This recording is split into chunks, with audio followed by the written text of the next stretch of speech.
Oke, selamat pagi. Assalamualaikum warahmatullahi wabarakatuh. Udah sekian lama kita libur membahas tentang Rohingya.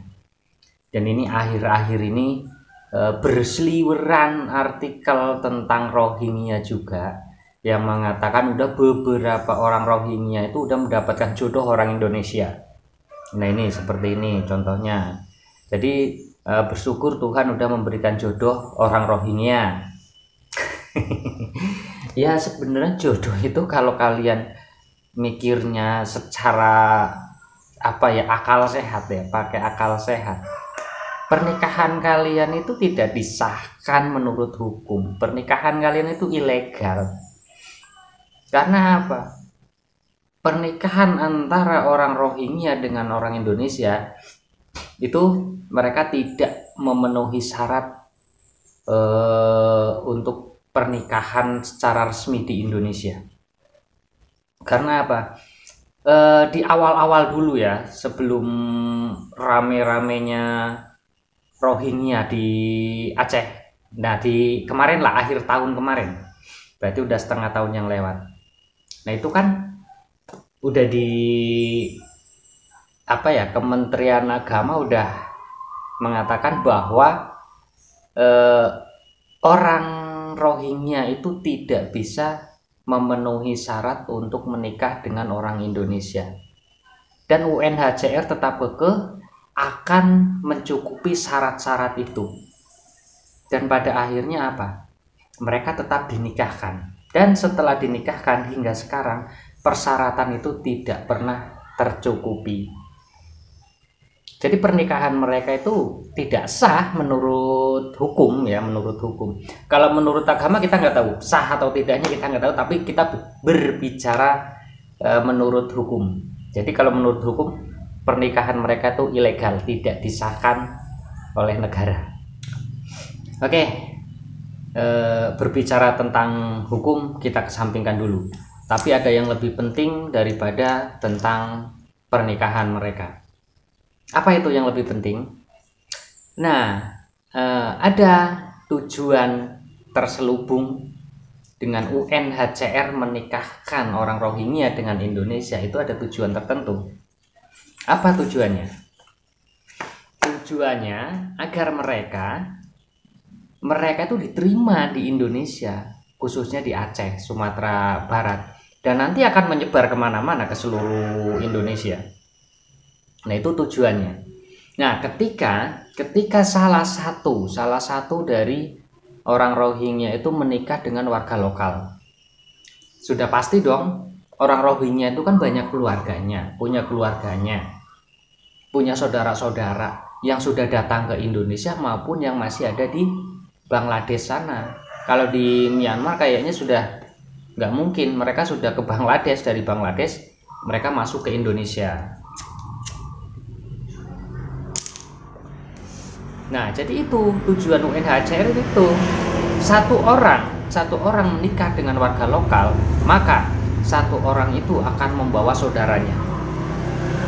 Nah, nggak mungkin orang lokal mau ngebiarin ketika saudara dari misalkan saya orang lokalnya, istri saya orang Rohingya. Nah, ketika saya menikahi istri saya seorang Rohingya, dan istri saya pasti memohon dong kepada saya, memohon untuk orang tuanya, saudaranya, kakak adiknya tuh dibawa ke sini. Ketika misalkan lingkungan datang, mereka ingin Rohingya ini pergi dari anak NKRI, misalkan diusir dari rumahnya, udah pasti keluarga saya juga ngebelain. Karena apa? Itu istri saya, masih bagian dari keluarga saya, pasti keluarga saya, saudara-saudara saya pasti ngebelain. Itu tujuan UNHCR. Nah, dari situ nanti saudara dari saudaranya, misalkan istri saya yang Rohingya itu tadi, saudaranya dibawalah ke sini, ke daerah saya.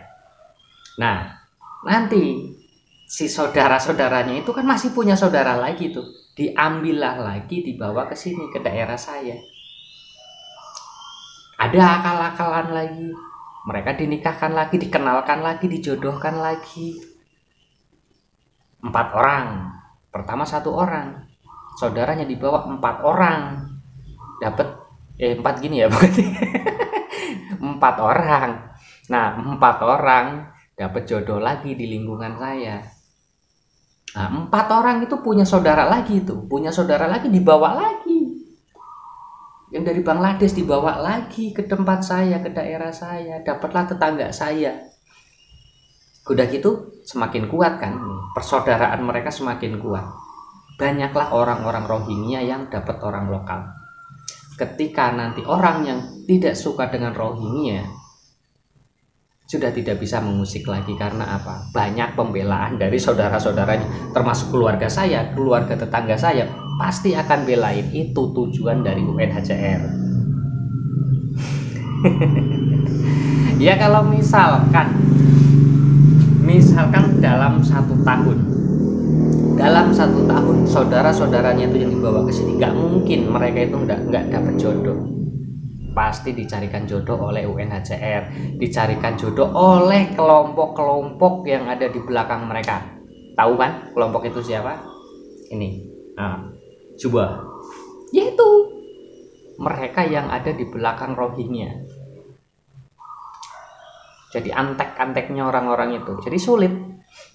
Kalau misalkan kita mau usir secara langsung, berbenturan lagi dengan orang-orang itu lagi, berbenturan lagi dengan orang-orang lokal lagi.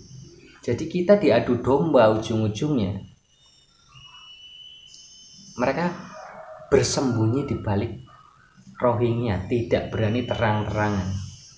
Tapi mereka mengadu domba antara orang lokal dengan orang lokal. Demi memasukkan orang luar, demi kepentingan mereka. Kepentingan mereka apa? Untuk menambah kelompok, memperbesar kelompok mereka. Yang hidung-hidungnya mancung-mancung itu, yang dari luar negeri itu, nanti dipakein sorban, udah punya gelar. Tinggal bicara sana sini, dapat amplop. Itu tujuan mereka. Karena apa? Orang Indonesia itu udah dihina sama orang-orang itu, yang katanya hidungnya pesek, perutnya kayak semar. Nah makanya mereka tuh memasukkan yang hidungnya mancung-mancung, yaitu dari Bangladesh. Orang-orang Rohingya itu nanti dipakein sorban, punya titel, punya gelar itu nanti. Lama-kelamaan orang Indonesia didoktrin terus habis-habisan, sujud sama mereka. Sekarang aja udah banyak tuh orang-orang lokal yang dibela-belain, cium-cium kakinya demi mendapatkan surga, yang terdoktrin oleh kaum mereka bahwa mereka itu adalah pemegang kunci surga.